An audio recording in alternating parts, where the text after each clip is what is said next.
Hi, welcome back to Movie Review Mom. Thanks for visiting my little YouTube channel. Be sure and subscribe and tell your friends because I'm trying to grow this little channel. If you've never been here before, here's the scoop. I try to review movies so that I can help you decide which movies to spend your time and money on, because movies can be expensive, whether you're going to theaters or even if you're paying to stream them online. So I just want to give you that heads up. And if you're a parent, I give you a special heads up so that you can know what the content is and make the best decision for your young kids. So today, the movie I'm reviewing is called The Doorman. This movie is rated R. It's an hour and 37 minutes, and I'll give you my movie review mom grade at the very end. So first, in a quick nutshell, The Doorman is an action thriller starring the gorgeous Ruby Rose, not to be confused with the 2018 movie called The Doorman. Totally unrelated. Now, this movie is currently in theaters in a limited release, and it's also available as video on demand. So yay, we don't have to wait. I love that movie theaters are trying to get things available to us at home because of COVID. So thanks. Now, if you're looking for something new to watch and you're interested in action, you just might like this one, although it's not a great movie, but it's kind of fun and it's definitely serviceable and gets the job done.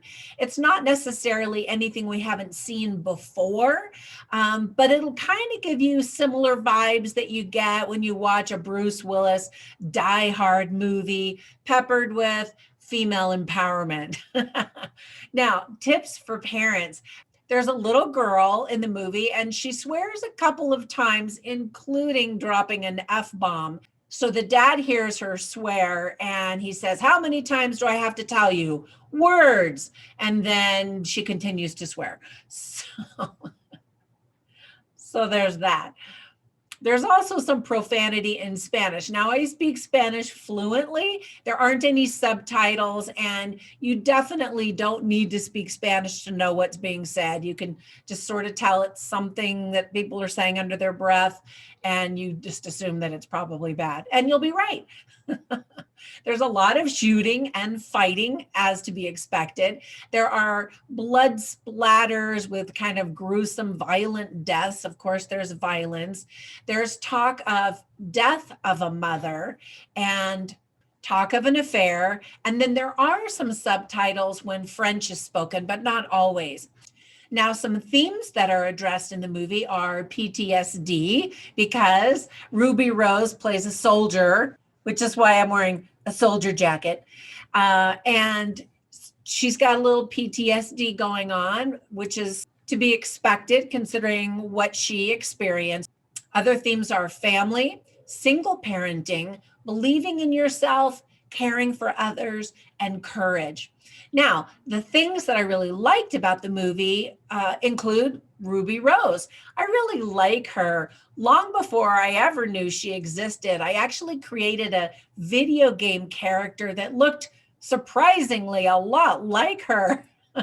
True story. And did you know that she can sing too? The first time I ever saw her in a movie was actually in the singing comedy Pitch Perfect #3. The Pitch Perfect franchise is just a guilty pleasure of mine. I get the biggest kick out of those movies. But anyway, she was in the third one and she sings. And a lot of people were like, wait a minute, is that really her singing? And she said, yes, it really was. She didn't Milli Vanilli it, as she said. In that movie, she plays a sexy leader of a girl band, and she does a really good job. In this movie, she's not dolled up like in that movie. In this movie, she looks more buoyed up like the soldier that she plays. There were rumors that Katie Holmes was actually going to play the leading lady in The Doorman, but I've never seen her do any heavy action. And the role definitely demanded that. And with Ruby Rose, I felt like she was really believable. Now, I never saw Ruby Rose in Batwoman, the CW TV show. And she actually recently announced that she's not going to be returning in season 2. Now, some people have blamed Ruby Rose for the show not doing well, but I still really like her, and I'd still like to see her in Batwoman 2 someday. That Batwoman TV show made TV history as the first scripted live action series to feature a lesbian superhero. Now, Jean Reno plays the villain, something that he's very great at doing. He doesn't do any big action. He's just kind of there as the menacing head honcho guy. The movie starts off with a big bang, though, and is a lot of action. It's almost nonstop action throughout the whole movie. There are a few moments where there's some talking and you're supposed to be getting to know the characters. I really liked some of the cool transitions between scenes. I always love that when a director really tries to get creative. And then there's an interesting moment where someone uses Morse code for a message. So few people know how to communicate that way nowadays.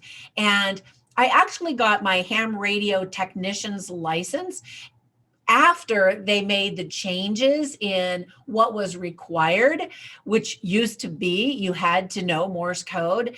And now it is still required if you want a general license, but I have the technician's license and it wasn't recorded. However, I've been trying to learn, and I actually found a YouTube channel that has a Morse code course of sorts for ham radio operators. So if you're interested, click down in the description below and I'll give you the link to that. Now, there were some things I didn't like. And first of all, some of the acting is just not really that great. Some of the action scenes are not that great.